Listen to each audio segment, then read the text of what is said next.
সংগঠিত হয়েছিল একটা শক্তির বিরুদ্ধে, যে শক্তি ভারতীয় সাম্রাজ্যবাদের মদদে বাংলাদেশের বুকের উপর অগণতান্ত্রিক উপায়ে চেপে বসেছিল। আবু সাইদদের রক্তের বিনিময়ে যে শক্তিকে আমরা উপড়ে ফেলেছিলাম, সেটা ছিল এই কারণে যে আমরা ভারতীয় সাম্রাজ্যবাদের যে শোষণ, সেই শোষণ মানব না।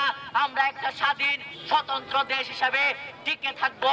ফলে জুলাই গণ অভ্যুত্থানে স্লোগান এসেছিল যে দিল্লি না ঢাকা, ঢাকা ঢাকা।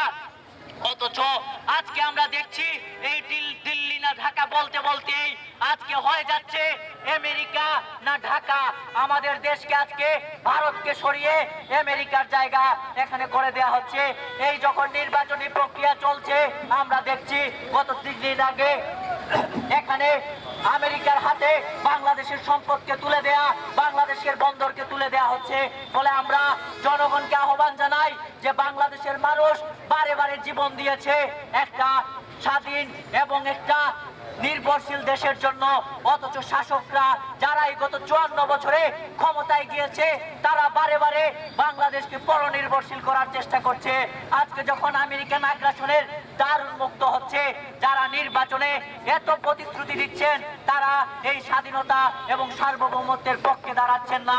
যারা দিল্লি না ঢাকা বলতে বলতে ক্লান্ত হয়ে পড়ছেন, তারাও এই ব্যাপারে কথা বলছেন না। আমরা বলতে চাই, আমরা বামপন্থীরা বাসদ মার্ক্সবাদী বারে বারে লড়াই করেছে বাংলাদেশের সার্বভৌমত্বকে অক্ষুণ্ণ রাখার জন্য। এই যে আমাদের সুরমা নদীকে যখন ভারত টিপাই মুখে বাদ দিয়ে ধ্বংস করে দিতে চেয়েছিল, তার বিরুদ্ধে আমরা রুখে দাঁড়িয়েছিলাম। বাংলাদেশের যে 54টা নদীকে ভারত ধ্বংস করে দিচ্ছিল, তার বিরুদ্ধে আমরা দাঁড়িয়েছিলাম। দেখুন, সেদিন আমরা সেই লড়াই না করলে আজকে এই সিলেটের কি হতো। তারপরে আমরা দেখছি এই সুরমা গত 17 বছর ধরে ড্রেজিং হয় না, এই সুরমাকে আজকে ধ্বংস করা হচ্ছে। আমরা দীর্ঘদিন ধরে আন্দোলন করছিলাম। আজকে যে বন্যা হয় সিলেটে, একটু বৃষ্টি হলেই বন্যাতে সিলেট তলিয়ে যায়। কারণ কি? সুরমা তার যে নাব্যতা, যে গভীরতা, সেটা হারিয়েছে বন্ধুগণ। ফলে আমরা সুরমা ড্রেজিং এর দাবি করছি, এই দাবিতে নির্বাচনে লড়ছি। আজকে দেখেন সিলেট শহরের জায়গার নাম পাবেন চারাদিঘির পার, ধূপাদিঘির পার, মাসুদিঘির পার। অথচ আজকে গিয়ে কোনো দিঘি পাবেন না। আজকে সিলেট শহরে মানলি ছড়া, কেওয়া ছড়া, ছড়ার পার পাবেন, ছড়া পাবেন না, দখল হয়ে গিয়েছে।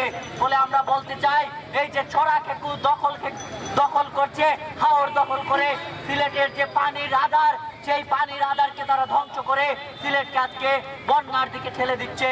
আমরা নির্বাচিত হলে এই বিষয়ে কাজ করতে চাই। অতীতে আমরা লড়াই করেছিলাম বন্ধুগণ। আমরা শুধুমাত্র কিছু প্রতিশ্রুতি দিতে চাই না, আমরা যে কথাটা বলতে চাই, আমরা এমন একটা সমাজ চাই যে সমাজটা হবে গণতান্ত্রিক। বন্ধুগণ, আজকে আমরা দেখছি, আমরা জুলাই গণ অভ্যুত্থানে যে গণতান্ত্রিক সংস্কারের কথা এসেছিল, আজকে আমরা দেখছি সেই সংস্কারকে খুদ সরকারি প্রশ্নবিদ্ধ করে তুলছেন।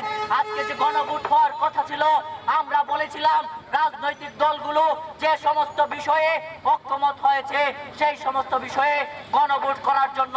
এবং আমরা বলেছিলাম শুধুমাত্র রাজনৈতিক দল নয়, জনগণকে যুক্ত করে এই গণভোটের বিষয়গুলো নিয়ে আলাপ আলোচনা করা দরকার। কিন্তু আমরা দেখলাম আজকে যখন গণভোট হচ্ছে, জনগণ জানেন না কোন 48টা বিষয়ে গণভোট হচ্ছে। সরকার একবার বলছে সরকারি কর্মকর্তারা হাবুটের প্রচারণা চালাতে পারবেন, আরেকবার বলছে হাবুটের প্রচারণা চালাতে পারবেন না। ফলে এইরকম একটা লেজে গোবরে পরিস্থিতিতে আজকে এই সংস্কারকে ফেলে দেওয়া হয়েছে। বাংলাদেশের মানুষ তো গণতান্ত্রিক সংস্কার চেয়েছিল, কিন্তু আমরা দেখছি এই সংস্কারকে আজকে এই প্রক্রিয়ায় প্রশ্নবিদ্ধ করা হচ্ছে। গত পরশুদিন আসিফ নজরুল, এই যে আইন উপদেষ্টা, তিনি বলেছেন যে এই সরকার তো কোনো নির্বাচিত সরকার নয়, ফলে তারা হাবুটের পক্ষে প্রচার চালাতে পারবেন। দেখুন কি ভয়ঙ্কর কথা। একটা গণ অভ্যুত্থানের পরে সমস্ত রাজনৈতিক দল মিলে যে সরকার গঠন করলো, সরকারের আরেকজন প্রতিনিধি তিনি বলছেন এই সরকার নির্বাচিত না। তার মানে কি ধরনের পরিস্থিতি, এই সরকারের একটা লেজু গোবরে পরিস্থিতিতে তৈরি হয়েছে। এবং এইভাবে করে আজকে গণভোটকে আজকে সংস্কারকে প্রশ্নবিদ্ধ করা হয়েছে। ফলে জনগণকে আমরা আহ্বান জানাই এই বিষয়ে সচেতন হওয়ার জন্য। বন্ধুগণ, আমরা আরেকটা কথা বলতে চাই, আজকে নির্বাচন এসেছে, আমরা দেখছি বিভিন্ন দল স্লোগান দিচ্ছেন খেলা হবে, অর্থাৎ নির্বাচনকে তারা খেলায় পরিণত করেছেন। বন্ধুগণ, এই নির্বাচনকে যারা খেলায় পরিণত করতে চান, তারা এই খেলার গুটি হিসাবে জনগণকে ব্যবহার করতে চান। বারে বারে আমরা দেখেছি যে জনগণকে দাবা খেলার গুটি হিসাবে ব্যবহার করার পরে খেলা শেষে একদল হারেন, একদল জিতেন, আর জনগণ বারে বারে খেলার গুটি হন এবং খেলা শেষে তাদেরকে ফেলে দেয়া হয়, ছুঁড়ে ফেলা হয়। ফলে জনগণকে আমরা বলতে চাই, এই ধরনের প্রতারণাপূর্ণ রাজনৈতিক দলগুলোর পক্ষে আপনারা রায় দিবেন না। আপনারা এমন একটি শক্তিকে রায় দেন যারা আপনার অধিকার নিয়ে লড়ে। ফলে জনগণকে আমরা আহ্বান করব, বাসদ মার্ক্সবাদী কাজী প্রতীকে লড়াই করছে, আমরা লড়াইয়ের পার্টি, আমরা নির্বাচনে দাঁড়িয়েছি লড়াইয়ের জন্য। জনগণের কথা রাজপথ থেকে সংসদে আমরা নিয়ে যেতে চাই। সংসদে আমরা নির্বাচিত হলে জনবিরোধী সমস্ত চেষ্টার মুখোশ আমরা উন্মোচন করব।